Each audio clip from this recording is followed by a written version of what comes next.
Most people don't leave faith because they stop believing. They leave because they feel something is standing between them and Scripture. They are told what is allowed to be read, what questions are safe to ask, and which conclusions are acceptable. Over time, faith stops feeling personal. Not because Scripture is unclear, but because access to it is managed. This video is not about rejecting religion. It's about understanding what happens when permission quietly replaces listening. My name is the Prophet 33, and I bring you the Word of God. The reason I wear a mask is because I am persecuted in my country for my faith. This mask protects my life. Let's continue. There's a moment when faith begins to change its shape.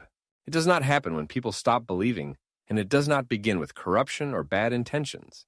It begins when trust is quietly replaced by management. As soon as faith becomes something that must be preserved at scale, questions emerge about order, stability, and control. Someone has to decide what is acceptable, what is dangerous, and who may speak with authority. This is the moment permission enters the picture. Not as an enemy of Scripture, but as a solution to fear. What was once a direct encounter becomes a mediated one. Scripture is still present, but access to it is no longer assumed. It must now be granted. From the beginning, Scripture assumes that God speaks directly to the people he addresses. The text does not present itself as distant, encoded, or reserved for a select group with special access.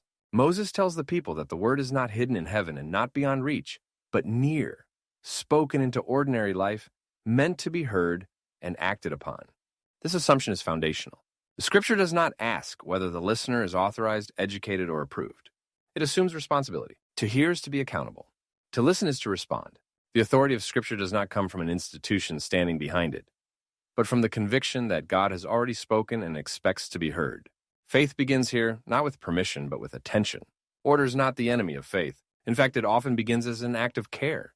As communities grow, shared boundaries help people live together, preserve continuity, and avoid chaos. But there is a subtle shift that takes place when order becomes more important than trust. Responsibility begins to move away from the individual listener and toward the structure that organizes belief. Instead of trusting people to hear and respond, systems emerge to manage interpretation, reduce risk, and prevent deviation. What began as guidance slowly becomes oversight. Trust in Scripture's ability to speak directly is replaced by confidence in systems designed to control how it is heard. The goal is stability, but the cost is proximity. Faith becomes orderly, but less personal. Scripture remains central in theory, yet in practice it is filtered through the needs of the system that surrounds it. Permission rarely presents itself as control. It presents itself as protection. Once order is established, permission becomes the mechanism that maintains it. Not everyone may teach. Not every question is appropriate. Not every interpretation is safe. Over time, these boundaries harden into a system of authorization that decides who may speak with legitimacy and who must listen quietly. Scripture is no longer encountered directly, but through approved voices who speak on its behalf. This does not require malicious intent. It grows naturally wherever authority is centralized. Permission becomes a religious tool because it simplifies complexity. It reduces uncertainty. It creates clarity. But in doing so, it subtly shifts faith away from listening and toward compliance. The issue is no longer whether Scripture speaks, but whether one is allowed to hear it without mediation. Guidance points toward Scripture and then steps aside. Control positions itself between the text and the listener. The difference is not always obvious because both use similar language and claim similar intentions. Guidance exists to help people hear more clearly. Control exists to decide what may be heard. Guidance strengthens responsibility. Control replaces it. In a guided environment, Scripture remains the final authority, and the listener is expected to engage, wrestle, and respond. In a controlled environment, conclusions are delivered ready-made, and questioning is framed as instability. What appears as care can slowly become containment. Scripture is still quoted, still respected, still defended, but it is no longer trusted to do its own work in the hands of ordinary people. The shift is quiet, but once it occurs, permission becomes more important than listening. Scripture consistently calls for discernment, not authorization. Discernment assumes that the listener is capable of growth, training, and responsibility over time. The letter to the Hebrews describes mature believers as those who have their powers of discernment trained by constant practice to distinguish good from evil. This language is intentional.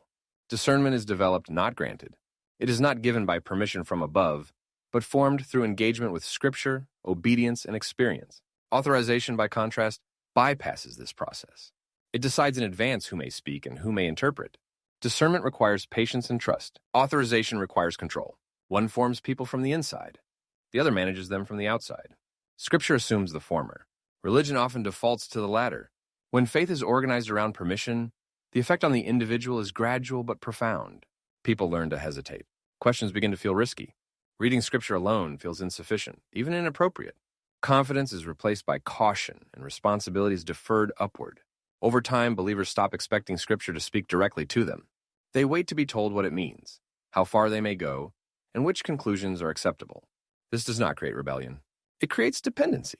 Faith becomes something maintained by alignment with authority rather than sustained by personal conviction. Many do not lose belief. They lose trust in their own ability to listen. The cost is not intellectual. It is relational.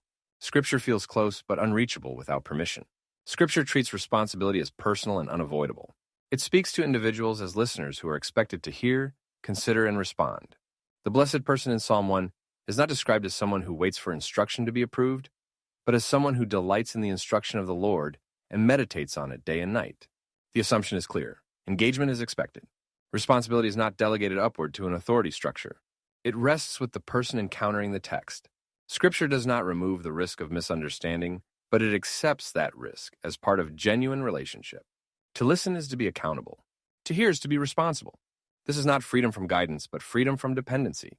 Scripture does not ask for permission to be obeyed. It assumes it. Systems prefer permission because permission creates predictability. It reduces uncertainty, limits variation, and protects stability. Trust, by contrast, introduces risk. It assumes that people will listen well, grow over time, and sometimes struggle. For a system responsible for managing large numbers, permission feels safer than discernment. It simplifies complexity by narrowing access. This preference is not driven by malice, but by necessity. Yet what protects the system often restricts the individual. When permission becomes the default, Scripture is treated as something powerful but dangerous, requiring supervision. Trust is replaced by management, and faith becomes orderly but fragile. What is lost in a permission-based environment is not belief, but attentiveness. People remain committed but less engaged. Scripture is still honored but rarely expected to surprise or confront personally. Listening becomes selective, shaped by what is permitted rather than by what is written. Over time, faith narrows. It becomes safer, more controlled, and less alive. The loss is quiet and easily overlooked, but it is real. When permission replaces listening, Scripture remains present, but its voice grows distant. Religion survives by managing access. Scripture survives by being heard. One depends on permission. The other assumes responsibility. When faith is built around authorization, people wait to be told what is allowed. When it is built around Scripture, people are expected to listen.